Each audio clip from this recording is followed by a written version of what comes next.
अस्सलाम वालेकुम, नमस्कार, सत श्री अकाल एंड गुड इवनिंग। मैं हूं आरजू काज़मी और आप देख रहे हैं पॉइंट ऑफ व्यू। जैसा कि आप देख रहे हैं, हमारे साथ आज डॉक्टर इश्तियाक अहमद साहब हैं। बहुत शुक्रिया सर कि आपने ज्वाइन किया। बहुत जी, बहुत मेहरबानी इनवाइट करने की Arzoo ji, thank you very much. Thank you so much sir कि आपने टाइम निकाला। आई नो कि आप बहुत बिजी होते हैं, लेकिन सर आज हम थोड़ा सा, आप देख रहे हैं हंगामा एक मचा हुआ है पाकिस्तान में। हामिद मीर साहब ने कुछ कह दिया, जनरल रानी का नाम लिया और उन्होंने कहा कि जी जो हमारे जर्नलिस्ट को मारा पीटा गया था कुछ दिन पहले असतूर को, तो कहा गया कि जी एजेंसीज ने ये किया है और हम उनके ऊपर जवाब नहीं दे सकते क्योंकि उनके पास टैंक्स हैं। इस तरह की बात हामिद मीर साहब ने की। उसके बाद जो कुछ हुआ आप जानते हैं।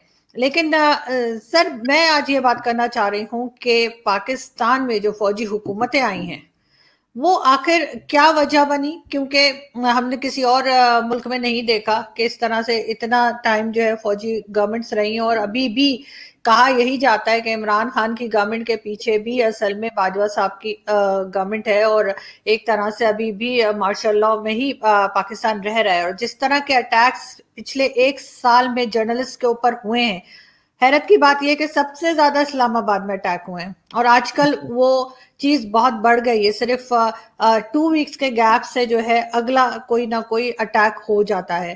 तो ये जो आए हैं फौजी हुक्मरान आए हैं, आपके ख्याल से ये क्यों आ पाए और इतने क्या ये ऐसे आसमान से उतरे हैं कि इन्हें कुछ बोला नहीं जा सकता? अगर कुछ कहेंगे तो फिर ये लोगों को उठा के ले जाएंगे, गोली मार देंगे, मारपीट करेंगे। और क्या डैमेजेस पाकिस्तान को हुए इन फौजी हुक्मरानों की वजह से? देखें, इसको सारे को, इस पूरी हिस्ट्री को थोड़ा सा कॉन्टेक्स्ट में डालना पड़ेगा। पाकिस्तान जब वजूद में आया तो बहुत जल्दी में आया और कायदे आज़म मोहम्मद अली जिन्ना, नवाबजादा लियाकत अली, ये दो बड़े लीडर थे मुस्लिम लीग के। मुस्लिम लीग एज अ पार्टी कोई इंटीग्रेटेड पार्टी नहीं थी जिसके पास कोई अपनी एक्सपीरियंस हो और कोई विजन हो एक दूसरे के साथ काम करने की वजह से। Quaid-e-Azam lived only for 13 months and then he died. उनके दौरान जिस तरह हुकूमत हुई उस पर भी सवाल हो सकता है, लेकिन वो आज की गुफ्तगू नहीं है। ठीक है, नवाबजादा लियाकत अली खान का कत्ल जो है वो आज तक क्लियरिफाई नहीं हुआ, लेकिन मेरी अपनी थ्योरी है कि कश्मीर की जो पहली जंग थी ना, उसके अंदर क्योंकि लियाकत अली खान ने सीज फायर एक्सेप्ट कर लिया था, तो कुछ नेशनलिस्ट किस्म के जो जनरल थे ना पाकिस्तान आर्मी में, ये उनके किया हुआ कोई एक्ट लगता है। क्योंकि अब तो पता भी लग गया कि वो सईद अकबर का खानदान और वो सारे यहाँ ही पाकिस्तान में है और उनको सपोर्ट भी आती रही, तो ये बात कंफर्म हो गई है। तो आर्मी का पाकिस्तान में क्यों रोल इतना बना? क्योंकि जहां पे पॉलिटिकल लीडरशिप और पॉलिटिकल पार्टी, नेशनल पार्टी कमजोर होगी तो स्टेट ने तो चलना है। जो दो इंस्टीट्यूशंस हमें अंग्रेज के दौर से मिली थी वो थे, एक सिविल सर्विस और एक थी पाकिस्तान मिलिट्री। जो सबसे इंपॉर्टेंट होनी चाहिए थी वो हमारी पॉलिटिकल पार्टी नेशनल लेवल की मुस्लिम लीग।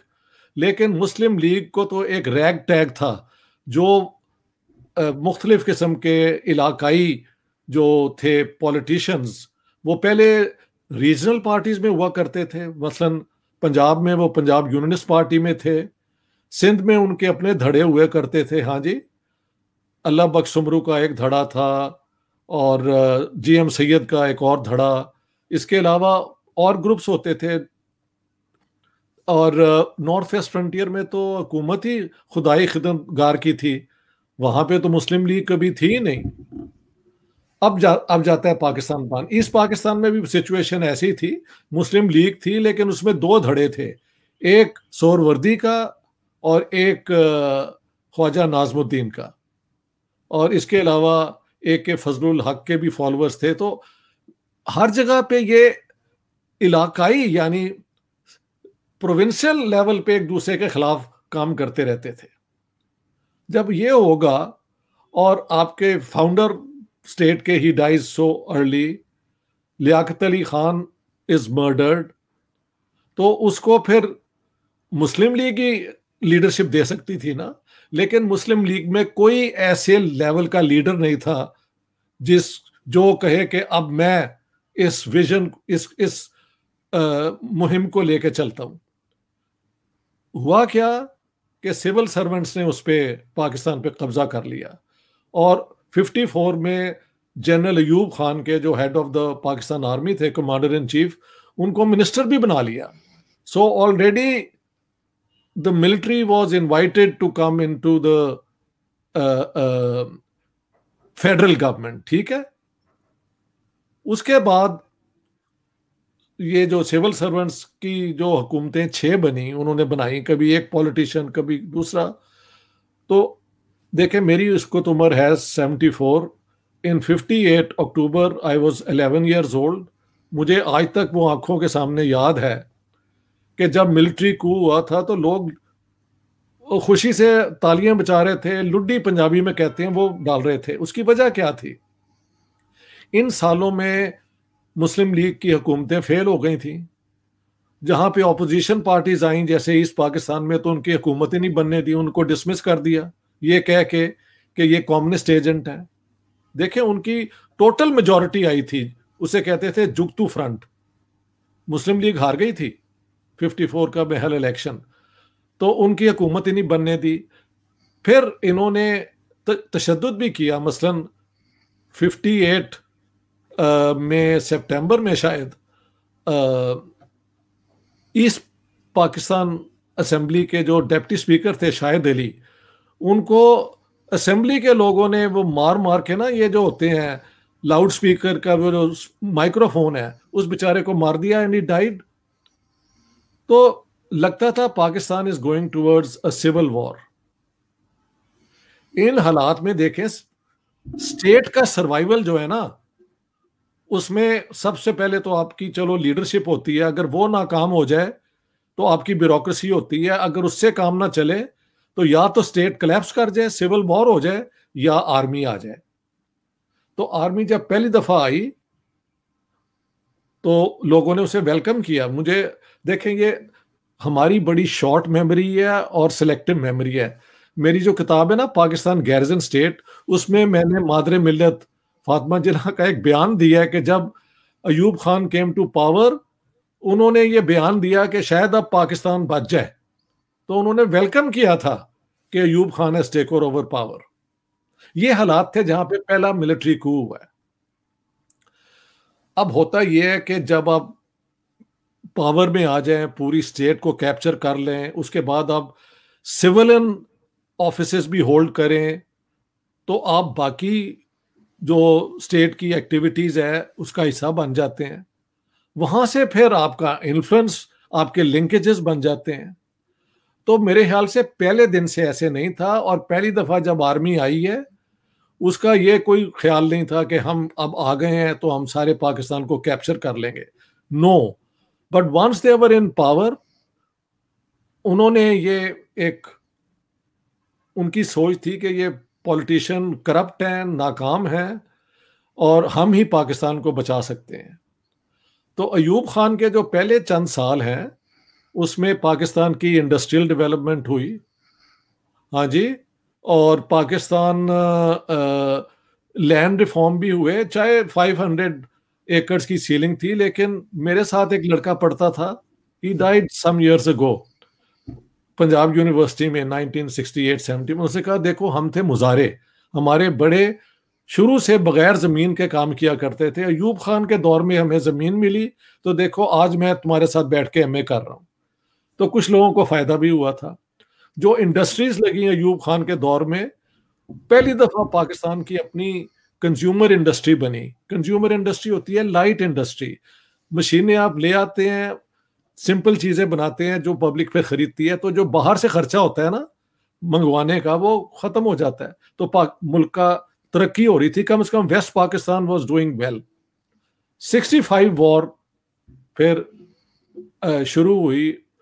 ज़ाहिर Ayub Khan was the president, but उनके जो मेन एडवाइजर थे वो जुल्फकार अली भुट्टो, मेजर जनरल अख्तर हुसैन मलिक और फॉरेन सेक्रेटरी अजीज अहमद, इन तीनों ने प्लान बनाया था कि हम मुजाहिदीन भेज के तो कश्मीर को डी फ्रीज कर दें, यानी वो दोबारा एक मुहिम शुरू हो जाए। वहां से फिर 65 वॉर हुई, उसके बाद सीज फायर हुई। सीज फायर के बाद अयूब खान के खिलाफ मुहिम चलाई भुट्टो साहब ने, इधर ईस्ट पाकिस्तान में भी चली कि ये करप्ट हैं, ये डिक्टेटर हैं। और सबसे बड़ी बात थी कि जंग तो शुरू की थी कश्मीर जीतने के लिए, कश्मीर तो ये जीत नहीं सके। खैर अयूब खान की छुट्टी हो गई, लेकिन जाते जाते इलेक्शन नहीं करवाए उन्होंने याहिया खान को बना दिया। तो ये जनरल रानी का जो जिक्र है ये याहिया खान से शुरू होता है। Let me say a few words about Yahya Khan, क्योंकि होता ये है हमारे यहाँ जब किसी की एक कमजोरी पकड़ी जाए ना तो सारी बुराइयां उसके साथ लगा देते हैं। Actually Yahya Khan was an intelligent general, बल्कि उसका एक बड़ा मशहूर स्टेटमेंट है जो मेरी 2 गैरिजन स्टेट किताब में और इसमें जिना वाली किताब में भी है। In June 1947 he was an instructor, he was a major at that time। वो क्वेटा में होती थी स्टाफ कॉलेज जहाँ पे ये सारे अफसर जाते हैं। तो ऐलान हो गया 3 जून प्लान का कि अब पार्टीशन हो रही है, तो इंडियन आर्मी भी फिर डिवाइड होनी थी ना। तो एक पार्टी हुई, उसे कहते हैं ब्रेकअप पार्टी, यानी जो यूनिट्स हैं कुछ इंडिया के हो जाएंगे कुछ पाकिस्तान के। तो वहां पे एक पार्टी हुई जिसमें सबसे पहले कर्नल सक्सेना उठे, उन्होंने कहा कि भाई आपका मुल्क बन रहा है, हम सब इकट्ठे थे, अब हम एज फ्रेंड्स 2 मुल्कों को सर्व करेंगे, तो उम्मीद है पाकिस्तान और हिंदुस्तान के ब्रादराना रिलेशंस होंगे। ये कर्नल सक्सेना से। Major Yahya Khan gets up and says, sir today is not a day of celebrations, today is a day of mourning, मातम करने का। Together we would have been a great power, but now we will start fighting one another। तो मैं तो याहिया खान को अपने सारे politicians और उनसे ज्यादा इंटेलिजेंट समझता हूँ। याहिया खान ने 2nd वर्ल्ड वॉर में जंग में भी हिस्सा लिया, so he was a fighting officer.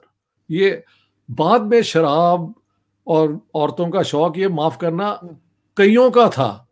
होता यह कि जो पकड़ा जाए वो चोर, सिर्फ इतना है। मैं पकड़ा नहीं ना गया और बाकी नहीं पकड़े गए, तो मैं बहुत शरीफ आदमी हूँ। वो बेचारे क्या, वो इन्होंने फोटो उतार ली। जनरल रानी थी गुजरात से, वो गालिबन उनकी मिस्ट्रेस भी थी, लेडीज भी उनकी वजह से आती थी। And Yahya Khan used to have a great time. तो ये कनेक्शंस तब के हैं। अब क्या वो एक खानदानी रिलेशनशिप बन गया, ये उस पर मैं कोई कमेंट नहीं कर सकता, because without facts in hand I never make a statement. लेकिन बात यह है कि याहिया खान ने ही पहली दफा एक फेयर और फ्री इलेक्शन कराए, ये भी कहना पड़ेगा। That's the only time Pakistan had national general elections, free हुए और फेयर हुए। मगर जो रिजल्ट आया वो वेस्ट पाकिस्तान की लीडरशिप को, मिलिट्री, ब्यूरोक्रेसी और पॉलिटिशियंस को एक्सेप्टेबल नहीं थी, इंक्लूडिंग जुल्फकार अली भुट्टो। देखे 300 सीट्स थी नेशनल असेंबली ऑफ पाकिस्तान में। ईस्ट पाकिस्तान की उनके पॉपुलेशन ज्यादा थी, तो उनको 162 सीट्स मिली थी। अवामी लीग ने जो 6 पॉइंट का प्रोग्राम था, जो सारा ईस्ट पाकिस्तान को कॉन्फेडरेशन पाकिस्तान की बन जाती थी अगर उनका प्रोग्राम कामयाब हो, क्यों बुनियाद पे हुकूमत बनती। हाँ जी, खैर एनी हाउ, जब ये इलेक्शन लड़ रहे थे तो 6 पॉइंट्स को बैन तो नहीं किया इन्होंने। बैन कर देते ना कि ये तो पाकिस्तान की यूनिटी के खिलाफ है, तब नहीं किया, क्योंकि किसी को ख्याल नहीं था कि अवामी लीग अकेली इतनी सीटें ले जाएगी। तो 300 में से 161 उन्होंने जीत ली, which means they had a majority to form the government। West Punjab की लीडरशिप, आर्मी और ब्यूरोक्रेसी, जाहिर है जो सिविल सर्वेंट्स थे, and the politicians, Peoples Party, मैं तो I am on record, I am witness to all that. तो इन्होंने कहा कि हम तो ये इस तरह की हुकूमत नहीं बनने देंगे जो पाकिस्तान की यूनिटी खत्म हो जाती है। अभी तुमने इलेक्शन क्यों लड़ने दिया 6 पॉइंट्स पे? यू कुड हैव बैन के this is against the unity of Pakistan, लेकिन रिजल्ट जो है वो काबिल कबूल नहीं थे। फिर सिविल वॉर हुई, उस सिविल वॉर के अंदर आर्मी ने वहां पे जो मिलिट्री एक्शन किया, जाहिर है उससे पहले बुख्ती बहिनी ने वेस्ट पाकिस्तानियों जो वहां पे पोस्टेड थे उन पे अटैक किया, वेस्ट पाकिस्तानी औरतों को रेप रूप भी किया, ये केसेस हैं। लेकिन जब आर्मी एक्शन हुआ 25 मार्च को और उसके बाद ये एक्शन होता रहा, तो बहुत इन्होंने फिर एक्सेसिव होते हैं ना, प्रोपोर्शनल आप फिर रिएक्शन देते हैं, इन्होंने बहुत ज्यादा एक्सेसिव किया है। और इनके अंदर इंटरनल क्रिटिक है, वो थे कर्नल सिद्दीकी जो मिलिट्री के ये ISPR के थे, वो उन्होंने कहा है कि इन्होंने वहां पे बंगाली औरतों को रेप किया। और एक कर्नल नादर अली हैं जो इनकी अभी रिसेंटली डेथ हुई है, बहुत शरीफ आदमी थे, गुजरात के थे, वो कहते हैं कि I was serving in east Pakistan, तो हमें हुक्म आया कि बंगालियों को तुमने नहीं बख्शना, खास तौर पे अगर वो हिंदू हैं। तो उन्होंने कहा कि आई रिफ्यूज्ड, उन्होंने कहा I took the oath to serve Pakistan, not to kill Pakistan own citizens. ये तो मैंने ओथ नहीं था लिया, I am not going to do it. तो ऐसे अफसर भी थे, लेकिन ऐसे कम थे, ज्यादा नहीं, कम थे बिल्कुल। लेकिन सर ये कि गवर्नमेंट जो आती है, जो डेमोक्रेटिक गवर्नमेंट आ रही है, उससे नहीं चले, ये तो कोई रीजन ना हुआ कि फौज आके कब्जा कर ले, और फौज का जो काम है वो फौज को वही करना चाहिए। और 71 के लिए तो खैर इनके नाम बहुत खराब है, अब तो लोगों को पता भी लग गया है कि किस तरह से इन्होंने बांग्लादेश में रेप किए थे, लोगों को मारा था, और जैसे आप बता रहे हैं कि वो अगर हिंदू है तो छोड़ना नहीं, ये सब हरकतें हुई थी जिसपे आज की जनरेशन शर्मिंदा है। लेकिन सर ये रीजन तो ये नहीं दे सकते कि जी इसलिए फौजी हुकूमतें आती रही। ज़ियाउल हक की जैसे आई, 11 साल की ज़ियाउल हक ने जितना नुकसान पहुंचाया पाकिस्तान को। जी आ रहा हूँ इन्हीं चीजों पे आ रहा हूँ कि खैर पाकिस्तान गया टूट, इधर हुकूमत आ गई पीपल्स पार्टी की। पीपल्स पार्टी की जब हुकूमत आई है तो भुट्टो साहब ने शुरू में तो कई चंद जनरल्स को भी अपना छुट्टी करा दी, उनकी सिविल सर्वेंट कई निकाल दिए करप्शन की बुनियाद पे। लेकिन बाद में उनका झगड़ा बलोच लीडरों से हो गया, और फिर इन्होंने दोबारा आर्मी को जो बैरक्स में भेजा था दोबारा वहां पे डिप्लॉय कर दिया बांग्लादेश के अंदर, सॉरी बलोचिस्तान के अंदर मिलिट्री एक्शन हुआ। उसके अंदर इराक से कहते हैं आर्म्स भी आई थी, पकड़ी भी गई थी। I was then in Islamabad जब ये सब हो रहा था। लेकिन आर्मी को वापस तो फिर भुट्टो साहब लाए ना बलोचिस्तान के एक्शन के लिए। उसके बाद भुट्टो साहब क्योंकि एक रिफॉर्म लेके आ रहे थे, यहां पे एक और वजह है कि आर्मी किस तरह आती है। इसमें आर्मी तो बाद में आई, भुट्टो साहब इस्लामिक सोशलिज्म की बुनियाद पे उन्होंने रिफॉर्म शुरू किए थे, खास तौर पे इंडस्ट्रियल रिफॉर्म, जिनसे मजदूरों की सिक्योरिटी, उनको पेंशन्स, उनको बीमारी का इलाज, ये सारी चीजें वो लेके आए थे। बड़ा अच्छा पैकेज था। लेकिन उसमें जो हमारे यहाँ का लेफ्ट था, उन्होंने घेराव शुरू कर दिया, कब्जे शुरू कर दिए। तो पीपल्स पार्टी ने वो सारा जो था फिर इन पे अटैक किया। और भुट्टो साहब ने जिस तरह फिर हुकूमत की, तो अपने ही लोगों के साथ भी पीपल्स पार्टी के अंदर भी कोई वो ऑपोजिशन क्रिटिसिज्म नहीं थे सहते। हाँ जी, ये लोग उनसे दूर होते गए। और जमात इस्लामी और जितना राइट विंग है पाकिस्तान का, मौलवियों का, इन्होंने प्रेशर डालना शुरू कर दिया पीपल्स पार्टी पे कि ये तो सोशलिज्म ला रहे हैं, और सोशलिज्म इस्लाम के मुताबिक हराम एक आइडियोलॉजी है। फिर भुट्टो साहब को मजबूरन थोड़ी सी अमेंडमेंट्स कर, उसमें फिर वो देखे ना, अहमदियों के खिलाफ बिल भी तो पीपल्स पार्टी की गवर्नमेंट लाई ना, आर्मी तो नहीं लाई। और नेशनल असेंबली में क्या कहते हैं यूनानिमस वोट ऑलमोस्ट के साथ उन्हें गैर मुस्लिम करार दिया गया। तो आपकी डेमोक्रेटिक गवर्नमेंट्स जो हरकतें करती रही हैं वो भी कोई डेमोक्रेसी वाली तो बात नहीं ना है।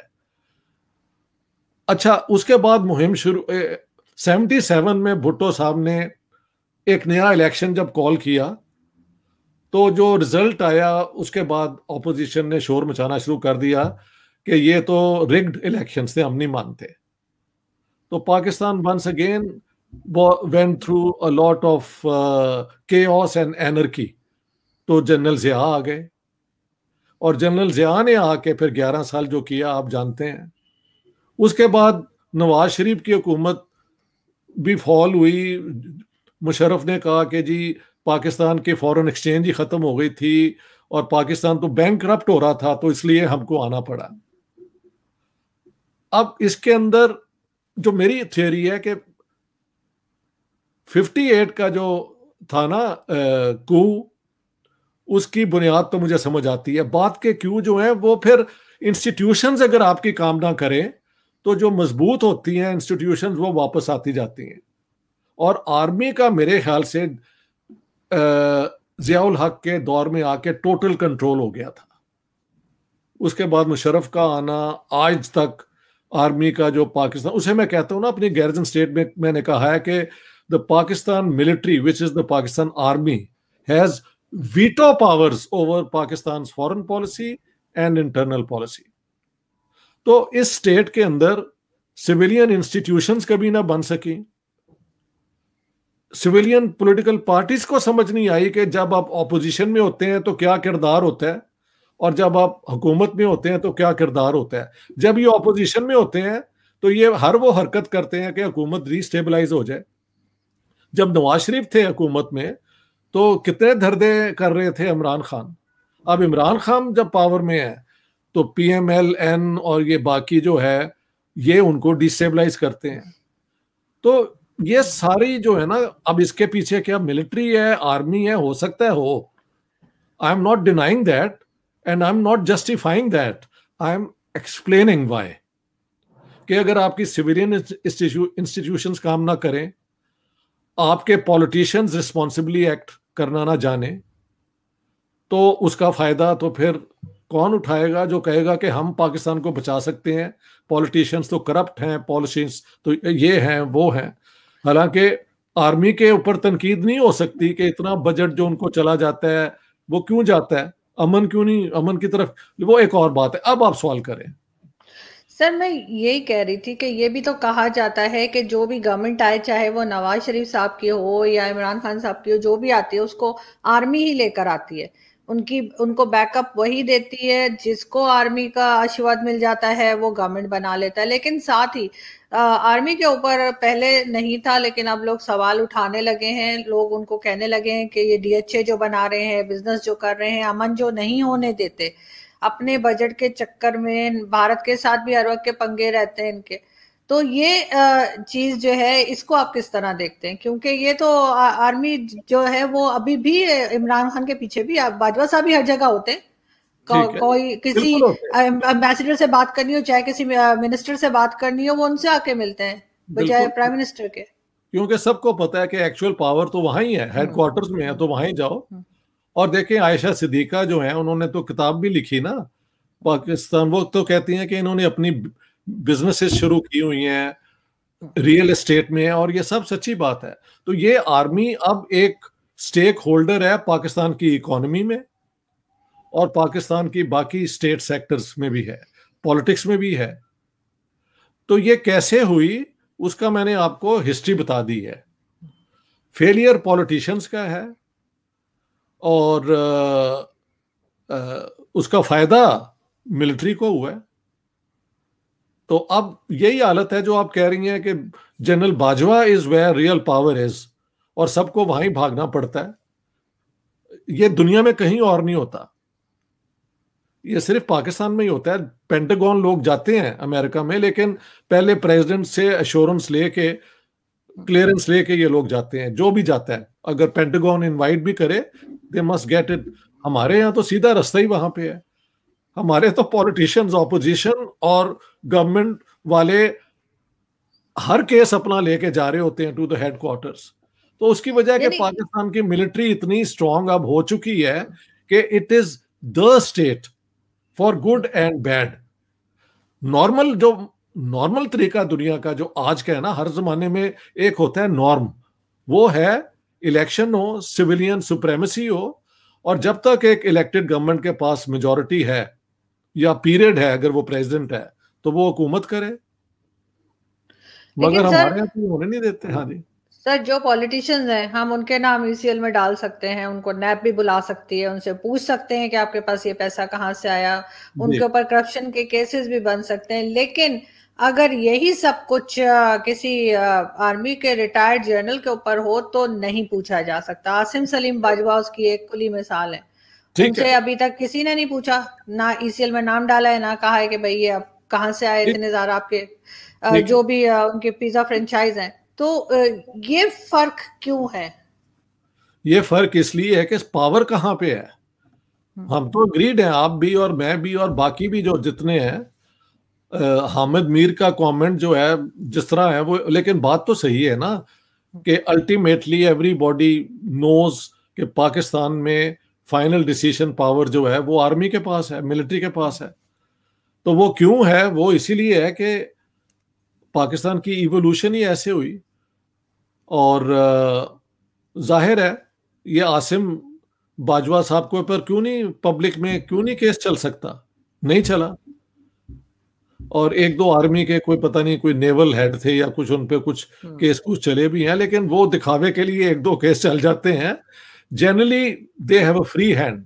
अब ये सारा जो डिफेंस ये हाउसिंग सोसाइटीज हैं, वो अपना काम तो खैर सही करती हैं। एक दफा वहां पे आप परचेज कर लें तो आपको वो लैंड भी मिल जाता है। और यहाँ पे तो लैंड माफियाज भी हैं ना, जो कुछ होने नहीं देते। तो आर्मी के अगर आप डिफेंस में लेंगे तो आपको जो जो खरीदेंगे वो आपको मिल भी जाएगा। तो इस तरीके से they are better business actors. भाई वो अब they are part of the political economy of Pakistan. They are तो नॉट सर फिर डिपेंडेंट ऑन। बॉर्डर कौन देखेगा सर? हिफाजत के लिए बॉर्डर पे कौन होगा? ये तो बिजनेस करने में लगे, इसीलिए कोई जंग जीते नहीं अभी तक। लेकिन सर लास्ट में मैं यही पूछना चाहूंगी कि फ्यूचर क्या है फिर? इसका मतलब है कि यही सिलसिला चलता रहेगा और हमेशा जो है वो आर्मी अपना काम छोड़ के बाकी सारे इदारों में लगी रहेगी पाकिस्तान के? देखें, अब जनरल बाजवा ने 7 घंटे जो बात की थी, जो बातें वहां से बाहर आई, उसमें तो ये भी था कि ठीक है कश्मीर के इशू पे हम जोर नहीं देते और इंडिया के साथ बिजनेस शुरू हो जाएगी। ये किसने बंद किया है? ये इमरान खान और इसके हुकूमत ने किया। तो don't blame the army wrongly.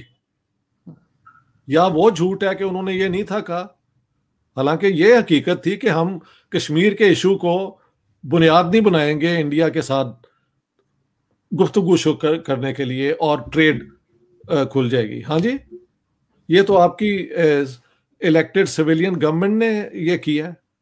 तो I don't by this argument. वो बड़ी सिंपल हो जाती है ना, वो पॉलिटिकल स्टेटमेंट है कि blame the army for everything. No, that's wrong.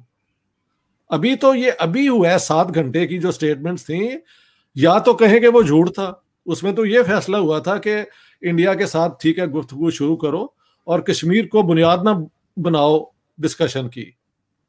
और एक हमारे मिनिस्टर ने कहा भी था कि हम ट्रेड शुरू कर रहे हैं। बाद में उसी कैबिनेट ने, और अब कल परसों का बयान है इमरान खान का, which is totally I think pointless, कि पहले इंडिया जो है रिस्टोर करे वहां कश्मीर का स्टेटस। का मतलब हम बात नहीं करना चाहते। तो फिर उस चीज को कैसे देखते हैं जो कहते हैं कि जी हर चीज के पीछे आर्मी ही जो कहती है नहीं है, वही प्राइम मिनिस्टर नहीं कह है। देते हैं, प्राइम या मिनिस्टर तो की आप, अपनी कोई मर्जी नहीं है? या फिर यूं कहें कि पहले बाजवा ने ये कहा, जनरल बाजवा ने, फिर फिर कहा इस कैबिनेट को कि तुम जाके तो कहो कि कश्मीर का ये रिस्टोर करोगे तो बात करेंगे। या तो आप ये कहें, या ये कहें कि जनरल ने ये कहा था और कैबिनेट ने ये किया। मुझे जो नजर आ रहा है वो तो ये है कि the army at one point may be was agreed और हमारी कैबिनेट ने उसमें जाके कर दी है। अब क्या आर्मी ने वहां पे कह के यहाँ पे जब जर्नलिस्टों को फिर वहां कहा है कि अब आप ये कर दें, तो यार अगर इसका तो मेरे पास ना आरजू तुम्हारे पास कोई हल है कि सीक्रेटली क्या क्या होता है, और बहुत कुछ होता होगा। तो अगर ये गेम आर्मी ही खेल रही है सारे, तो फिर ठीक है। सीक्रेटली तो सर ये भी सुना गया कि अब इंडिया के जो आर्मी के लोग हैं या जो उनके हेड हैं उनके साथ मीटिंग्स भी चल रही हैं कहीं ना कहीं यूएई में, या वो भी है। लेकिन ये भी कहा जाता है कि इमरान खान अपनी मर्जी से कोई डिसीजन नहीं ले सकते। ये चीज भी मुसलसल न्यूज में आती है, तो इसलिए कंफ्यूजन हो जाता है कि उन्होंने कुछ और कहा बाजवा साहब ने और इधर से प्राइम मिनिस्टर ने कोई और स्टेटमेंट दे दी। ऐसे तो खैर जब कोरोना वायरस फैला था पाकिस्तान में, तो इमरान खान साहब ने सुबह कहा कि दिन मैं लॉकडाउन नहीं करूंगा, 5-6 घंटे के बाद डीजीआईएसपी ना के लॉकडाउन का ऐलान कर दिया। तो लोग यही कहते हैं, मतलब ये कुछ और कहते हैं वो कुछ और, तो और वैसे कहते हैं हम लोग एक ही पेज पर हैं, लेकिन ये स्टेटमेंट का असल में यही तो प्रॉब्लम है। जो जर्नलिस्ट के साथ इतनी तवील मीटिंग में डिसीजंस आई थी, उसमें लगता था कि अब इंडिया से बात शुरू होगी, लेकिन कैबिनेट ने उसमें कहा कि जब तक कश्मीर का पता नहीं हल नहीं होता या वो रिस्टोर नहीं कर देते उसका पुराना status, this is the same as saying कि हम बात नहीं करेंगे, क्योंकि वो इनके कहने पे तो नहीं ना रिस्टोर कर देंगे। वो तो इंडियन लोग अगर उन पे जोर डालें कि आप रिस्टोर करें, तो शायद इंडिया में वो कर भी दें, और I don't think they are ever going to do it. And if this is the condition, there is no dialogue between India and Pakistan, and if there is no dialogue between India and Pakistan, तो army का claim कि हम ही पाकिस्तान को बचा सकते हैं, वो 100% वो क्लेम कर सकते हैं कि यार हमारे दुश्मन के साथ तो टेंशन है, तो हम कैसे सो ये दिस इज उसे कहते हैं एक विशियस सर्कल। ये ऐसे ही चलता जाएगा जब तक, मेरी अपनी स्टैंडिंग है, जब तक इंडिया और पाकिस्तान की नॉर्मल रिलेशंस ही ना हो जाते और line of control does not become the international border, हाँ जी, तब तक गैस वर्क में लगे रहना कि आर्मी ये कर रही है और इमरान खान वो कर रहा है, कैन बी इंटरेस्टिंग, जैसे आज हमने डिस्कस किया है। लेकिन हमने देखा है दोनों चीजें मुमकिन है। एक कि उन्होंने कहा कि हम कश्मीर का इशू नहीं बनाते, ये जनरल बाजवा ने कहा, और कैबिनेट ने कह दिया कि नहीं, जब तक ये नहीं होगा हम नहीं करेंगे। तो या तो ये दो पोजीशंस हैं जो एक दूसरे से टकरा रही हैं, या ये एक ही पोजीशन है जिसको कभी यूं कहा जाता है कभी उसके। अब इसका तो कोई हल किसी के पास नहीं है, सिवाय कि जो वहां बैठ के ये फैसले कर रहा है। ये पाकिस्तान बिल्कुल आप ठीक है। है, नहीं आप बिल्कुल ठीक कह रहे हैं। बल्कि मुझे याद आ रहा है कुछ साल पहले मैंने एक आर्टिकल लिखा था और उसका टाइटल ये था कंफ्यूज नेशन। तो मेरे ख्याल है हम लोग कंफ्यूज नेशन है, हमें समझ नहीं आ रही हम करना क्या चाह रहे हैं। या तो हम कंफ्यूज हैं या हम बहुत अपने लोगों को धोखा देने के माहिर हो गए हैं। यानी आपको मुझे कंफ्यूज किया हुआ है ना, आपने मुझे बुलाया एज एन एक्सपर्ट, लेकिन I am no expert at knowing what goes on actually in reality. I have given both positions and both positions are equally possible. एक कि आर्मी ने एक लिया था फैसला, कैबिनेट ने एक और लिया है, ये भी रैशनल है। दूसरा भी रैशनल है कि पहले ये लिया, उधर से ये करवा दिया, अब हम वहां पे क्या करें? ये तो वही बैठा अंदर जो बैठा है वो बता सकता है हकीकत। वो होता है ना सर, कभी कभी घर के अंदर जो है वो कोई बाहर से दावत दे देता है जी डिनर पे, और एक आदमी कह देता है कि हाँ ठीक है, और दूसरे से कहता है जाके तुम कह दो तुम्हारी तबीयत खराब है तो नहीं आना, तो फिर वो अपने आप ही कैंसिल हो जाता है। ये सूरत है पाकिस्तान की। वेरी सैड, वेरी ये very sad. Thank you so much sir कि आपने ज्वाइन किया। I hope to see you again soon. अपना बहुत ख्याल रखिएगा। Thank you so much. Take care.